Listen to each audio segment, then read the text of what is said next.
Chegamos à quinta parte do resumo dos capítulos do mangá de Clear Card. Provavelmente vocês devem ter visto algum post falando de 50 capítulos. Eu errei. Esse vídeo aqui termina no capítulo número 49, então me desculpem. Mas a próxima parte vem logo mais. Então, espero que vocês possam aproveitar. Esta é a quinta parte, somando um total de 49 capítulos resumidos. Se você chegou nesse vídeo e não viu os anteriores, dá uma procuradinha aqui no canal pela playlist Resumos Clear Card, que você vai encontrar todos os vídeos resumindo essa história do mangá com imagens para vocês entenderem enquanto o anime não volta. Nos é contada uma história de muito tempo atrás, onde uma criatura com longas e lindas orelhas brancas, como as de um coelho, veio ao nosso mundo. Aquela criatura nasceu com um livro e uma missão: protegê-lo. Um livro curioso que garante ao seu portador uma magia muito especial, a magia do tempo. Mas magia do tempo é muito difícil. Tão difícil que ninguém nunca conseguiu dominar, além de que os que tentaram fazê-lo não tiveram finais felizes. A criatura se sentou e aguardou até que um mago veio até ela e expressou seu interesse naquela magia especial, recebendo como proposta um acordo, desde que lhe trouxesse chocolates, chá e um sofá para descanso. Kaito narrava a história de Momo para ela, brincando em resposta ao dia em que ela narrou a história do mago como se fosse parte de um conto de fadas. No parque, Akihiro prepara roupas para os mascotes de Sakura, enquanto esta carrega Supi e Tomoyo segura Kero. Akihiro se oferece para fazer as roupas por querer treinar com mascotes antes de costurar roupas para pessoas, e Sakura pergunta se ela estaria fazendo aquilo para Kaito, e a mesma fica corada. Tomoyo se oferece para ajudar e então encoraja Sakura a fazer algo para Choran, que ela ajudará, quando decide tirar uma dúvida. Com uma fita métrica, ela mede as proporções de Sakura e Akihiro e constata que elas são idênticas em todas as formas possíveis, não apenas em tamanho e idade, mas também nas métricas. Eis que Naoko chega empolgada para contar novidades para suas amigas. Mais tarde, Sakura comenta com Choran sobre as novidades de Naoko. Ela tinha a ideia de uma peça de teatro que está escrevendo para um festival escolar que acontecerá em breve. Este festival inclusive dará recomendações aos alunos e Choran imediatamente diz que desta vez será assistente de palco e não participará, lembrando que interpretou uma princesa na última peça que foi obrigado a participar. Enquanto se lembra de memórias do passado, Sakura fica triste por não poder tocar Choran e, embora não saiba o motivo daquilo estar acontecendo, ela sabe que não irá perdê-lo. Durante a tarde, Sakura leva Kero e Supi até a casa de Yukito, onde este os recebe junto de Nakuro. Eles conversam quando repentinamente Sakura se volta para Yukito e pergunta o que ele havia feito. Para surpresa dela, imediatamente o céu se transforma de dia para noite. Yukito se dirige até Sakura, enquanto Kero e Supi se transformam, assumindo suas verdadeiras formas de Kerberos e Spinelson. Nakuro pergunta o que ele irá fazer, já que eles descobriram, e volta sua atenção para os Guardiões do Sol, ordenando que voltem às suas formas de pelúcia, pouco antes da Guardiã da Lua os retirar do local para que Yukito possa ter privacidade em sua conversa com Sakura. Yukito diz a Sakura que antes de ir para a Inglaterra, Kaho, a professora Mizuki, havia lhe contado sobre os poderes misteriosos que ela adquiriu através da Lua por uma proteção divina do templo em que ela nasceu e cresceu. Ele diz que então perguntou a ela se caso ele rezasse por algo que ele deseja, se o templo Tsukihime seria capaz de tornar aquilo verdade. Ele conta que ele não tem memórias de quando se transforma em Yui, e também não pode usar poderes em sua forma humana. Então, ele fez um contrato com o templo.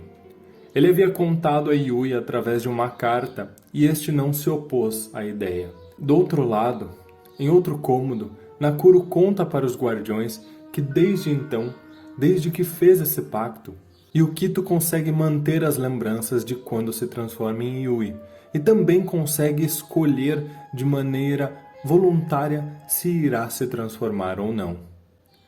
Embora Touya ainda não saiba, Yukito pede para que Sakura não conte, porque ele acredita que ele irá saber e diz que está fazendo o necessário pelas pessoas que ele ama.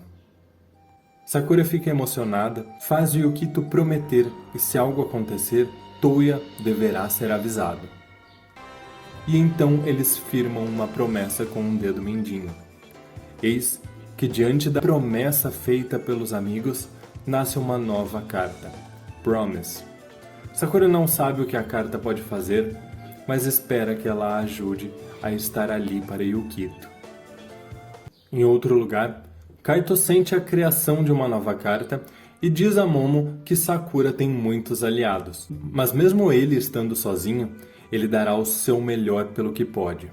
Momo questiona a frase do mago e ele afirma que sim, sempre esteve sozinho e assim irá permanecer. Até que Akiro aparece, oferecendo-se para ajudá-lo na cozinha, e ele pergunta como andam as coisas com os sonhos de Alice. A menina responde que Alice aprendeu novas magias com suas cartas e então que o ponteiro do relógio no livro, em outro cômodo, se move. É outro dia e no intervalo da aula, Sakura e seus amigos conversam sobre semelhanças de Yamazaki e seu pai, enquanto Naoko, que está pensativa, divide uma angústia com os amigos. Ela está refletindo muito sobre o enredo da peça de teatro que irá ser apresentado durante a confraternização da escola, mas ela não conseguiu se decidir. Animada, Akiro diz que gostaria de olhar o roteiro assim que ele estiver pronto, e Sakura diz que também gostaria de vê-lo. É então que, observando a semelhança e os gestos das duas meninas, Naoko tem uma ideia. Mais tarde, jantando com seu pai, Sakura comenta sobre as duas Alices, a ideia de Naoko para a peça da escola, e Fujitaka acha bastante interessante que vai ser uma história original baseada na história clássica de Alice. Sakura não sabe muito bem se vai participar da peça, mas quer estar envolvida com a equipe para ajudar os seus amigos. Talvez fazendo roupas junto com Tomoyo, já que ela está ensinando ela e a Akiro a costura. Sakura aproveita o momento para perguntar a seu pai se ela e Akiro são tão parecidas assim. E ele responde que de fato elas são muito parecidas, mas por alguma razão elas estão ficando cada vez mais parecidas. E diz que quando ela lhe mostrou uma fotografia das duas pela primeira vez, ele teve uma sensação de que eram semelhantes, mas ao vê-las juntas recentemente elas pareciam ainda mais idênticas. Ele acredita que talvez seja pelo fato de que as duas estão passando muito tempo juntas. Depois da janta, já deitada, Sakura começa a pensar no comentário de seu pai. Ela fica feliz em ser parecida com a amiga, porém, pensando sobre essa comparação, ela também sente uma certa dor em seu coração. Logo em seguida, ela se lembra do sonho com uma voz que dizia: "Não vai mais poder voltar". Afinal, de quem era aquela voz e quem não poderia voltar? O que aquilo significava? Todos esses pensamentos e perguntas rondam a cabeça de Sakura até que ela consiga dormir, mesmo com tantos dilemas. No dia seguinte, Naoko está explicando que depois de uma conversa com seus amigos, as ideias foram fluindo e ela já tem a base da sua história. Ela conta que a chave da história será a música e que Alice será atraída por ela e então encontrará uma segunda Alice idêntica. E é nesse momento que Sakura olha para Akiro. É então que Naoko pede para que Tomoyo cante a música original que Yamazaki irá compor. Assim, todos os seus amigos poderão ajudar. Mais tarde, no treino de ginástica, Sakura e Shiharu conversam sobre Yamazaki e Naoko quando Shiharu conta que Naoko pode gostar de escrever coisas assustadoras, o que faz Sakura pensar em qual seria a coisa mais assustadora para ela, vindo imediatamente à sua mente a figura de capuz que aparece em seus sonhos. Eis que ela percebe que aquela mesma figura está à frente da quadra da escola e imediatamente avança em direção dela, usando as cartas Siege para prender o indivíduo, Lucid para esconder todo aquele espaço dos demais e Flight para poder se aproximar voando o mais rápido possível da figura. É então que, ao se aproximar do ser de capuz, ela é atacada por uma espécie de rajada e usa Reflect para se defender. Sakura começa a se questionar enquanto está parada em frente da figura. Afinal, seria realmente Choran como aquele sonho que ela teve anteriormente? Eis que ela é surpreendida por Choran aparecendo justamente atrás dela, voando com a carta The Fly. Então que Sakura volta para a figura encapuzada e percebe que ela desapareceu. Sakura conta que viu a pessoa de seu sonho, mas ela não está mais ali, não há ninguém. Então ela conclui que aquilo deveria ser uma carta e usa seu báculo para capturar uma carta nova, Mirage. Mais tarde, Sakura está na casa de Choran enquanto ele lhe serve chá para que ela possa contar o que estava acontecendo. Ele não quer forçá-la, mas ele pergunta a respeito dos sonhos e Sakura começa a contar sobre os sonhos que vem tendo. O primeiro sonho que ela teve foi no dia em que ele chegou ao Japão, e após isso, ela teve sonhos com cartas transparentes, sonho com um novo báculo, sonho com sons de relógios e também um sonho com a figura encapuzada. Choran imediatamente desconfia de Kaito a respeito dos sons de relógio, mas ele não pode dizer a Sakura por conta daquele feitiço que foi aplicado nele. Ele pede então para que Sakura use a carta Record para mostrar essa figura encapuzada que aparece em seus sonhos. E Choran, ao ver, reconhece as vestes. Trata-se de uma veste de uma família de magos poderosos que vivem na Europa há gerações. Choran pergunta se ela consegue projetar o sonho completo para que ele possa tentar entender ainda mais. E mesmo um pouco hesitante, ela o faz. Primeiro, aparece a grande figura de um dragão. E ela pergunta se ele conhece.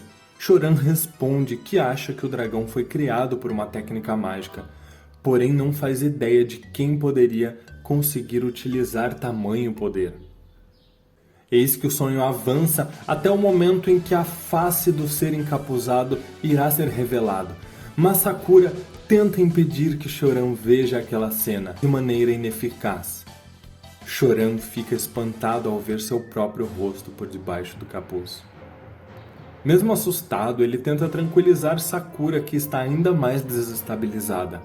Ele afirma que não possui uma túnica daquela, então ela não precisa se preocupar. Ela sabe disso, mas, mesmo assim, é perturbador. E então, olhando para a figura encapuzada criada pela projeção de Record, que assim como foi com a figura que apareceu na escola, talvez aquilo também pudesse ser um sonho. Sakura utiliza seu báculo e de fato consegue capturar uma nova carta, Dreaming. Ela fica feliz e aliviada ao mesmo tempo, afinal ela descobriu que tudo aquilo não passava de um sonho. Mas Choran acaba estragando o momento de alegria da menina, lembrando que existem sonhos que podem ser verdadeiras premonições, o que faz Sakura ficar tensa novamente. Após Sakura ir embora para sua casa, Choran reflete sobre como ele foi tolo em contar para ela sobre sonhos premonitórios.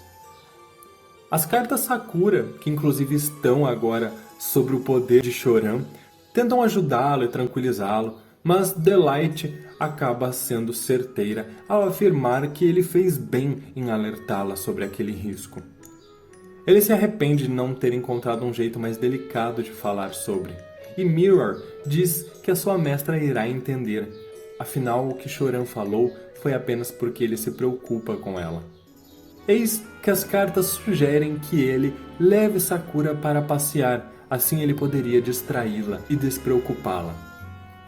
Então que no dia seguinte, no caminho para a escola, Choran fica pensando em como se desculpar com Sakura, até que vê ela ajudando duas crianças enquanto Tomoyo assiste a todo o ato heróico da amiga. Após as duas crianças irem embora, ele se dá conta de que foi Sakura quem o convidou para sair pela última vez. E é então que ele decide, ele irá conversar e pedir para ela sair com ele. Tomoyo percebe que existe alguma tensão no menino e decide deixá-los a sós para que pudessem conversar. Eles vão para o jardim da escola e Choran pede desculpas. Sakura diz que não há necessidade, afinal ele disse a verdade. E ela pede desculpas por ter deixado ele preocupado. Os dois começam a pedir desculpas um para o outro, até que Choran começa a gaguejar nervoso sem conseguir fazer o convite para que ela saia com ele. Até que Quero e Sup, irritados com a demora do menino e o seu nervosismo, saem da bolsa de Sakura e ordenam que ele a convide logo para sair. Após um momento constrangedor, quando Choran está para entrar na sala de aula, Yamazaki pergunta por que ele estaria envergonhado. E é nesse momento que Naoko comenta que travou num determinado ponto da história do seu roteiro, pois ele precisa de mais um personagem que seja importante para ajudar numa decisão que Alice terá que tomar. Ela começa a olhar ao redor e então avista Choran e tem uma ideia. Já na sala de Sakura, ela e Akihiro conversam sobre como a menina progrediu com a costura após as ajudas de Tomoyo. Mas enquanto isso, Momo, que finge ser uma pelúcia, parece preocupada e a cena muda para Kaito em sua casa. Ele está quase caindo pela casa e diz que não lhe resta muito tempo. Ele precisa correr. Durante a noite, Sakura acorda dentro do sonho. À sua frente está a figura de capuz e ela fica pensando se este é um sonho que mostra os seus medos ou, como disse Choran, seria um sonho premonitório. Ela pergunta se ela é alguém que ela conhece, eis que o dragão gigantesco aparece próximo da figura encapuzada. Será que ter a chave dos sonhos mudaria essa solidão que aquela figura parece transmitir? E então Sakura acorda. Curiosamente, no mesmo momento, Akihiro acorda, aparentemente triste, e ao abrir as portas da varanda vê Kaito no jardim observando a noite. Ele pergunta se algo aconteceu com a menina e ela responde que apenas acordou e devolve a pergunta. Mas Kaito diz que está apenas observando o luar. No outro dia, durante a manhã, Sakura está passando em frente à sala de Choran, que está dando um escândalo, pois Naoko o quer participando na peça, mas ele não quer de maneira nenhuma. Sakura e Yamazaki ficam assistindo aquela cena até que são percebidos por Choran, que aproveita Sakura para conseguir escapar de Naoko, dizendo que mandou uma mensagem para ela sobre o lugar o qual eles poderiam ir passear no sábado. Depois disso, quando Sakura vai à sua sala de aula, ela conversa com Tomoyo e Akihiro quando ouve um som de ponteiros de relógio, o que chama sua atenção. Ela percebe então que por algum motivo todos estão paralisados. Ao sair correndo da sala de aula, ela se depara com Choran também preocupado com o que estaria acontecendo e ele sente uma dor no peito, o que o faz cair de joelhos. É então que todas as cartas Sakura que estavam sobre seu poder voam para todos os lados, até o ponto de sair do prédio da escola. Sakura fica muito preocupada, mas Choran se levanta e diz que ele está bem, e os dois vão correndo atrás das cartas Sakura. Nem mesmo Siege é capaz de deter as cartas que atravessam o espaço cúbico criado pela carta transparente. Choran percebe então que duas cartas ainda lhe restam e utiliza Fly e Wind para recuperar todas as cartas. Mas ele percebe que uma não foi recuperada e diz a Sakura: a carta que ele não encontrou foi The Mirror. Sakura está em dúvida se aquilo seria o seu poder, mas ele diz que não. É um poder de outra pessoa. Nesse momento, as coisas voltaram ao normal e Akihiro chega até eles, dizendo que todos têm que formar duplas na aula de artes, pois o trabalho será desenhar o rosto da outra pessoa. Na aula, as duas começam a desenhar e Akihiro começa a contar que durante a noite conversou com Kaito enquanto lembravam sobre as viagens. Para ela, aquelas lembranças são muito importantes e ela espera que para Kaito também sejam. Sakura diz que lembranças com uma pessoa querida são verdadeiros tesouros, e é muito legal se essa pessoa sente o mesmo. Nos faz querer que a pessoa seja feliz para sempre junto dessas lembranças. Sakura deseja que a Akihō seja feliz. E então que ela diz de maneira melancólica que sempre foi sozinha e sempre ouviu das pessoas que ela não sabia fazer nada, que era uma inútil. Ela se emociona ao dizer que ninguém nunca lhe disse que gostaria que ela fosse feliz. E quando Sakura pretende abraçá-la, ela entra num transe, de modo que páginas de um livro envolvem Sakura e pouco a pouco vão se transformando como se assemelhassem-se a pétalas de rosa. É então que o tempo para. O relógio de Nadeshiko brilha à frente de Sakura e Momo aparece, dizendo que achou que ele tinha lançado um feitiço para parar o tempo, referindo-se a Kaito. Mas na verdade, foi aquele relógio que ativou uma magia do tempo e que agora apenas ela e Sakura têm permissão de se mover. Se você gostou do vídeo, deixa seu like, compartilha com os amigos, principalmente com quem não conhece a história de Clear Card, não encontrou os últimos capítulos ou parou de assistir porque não tem mais episódios do anime.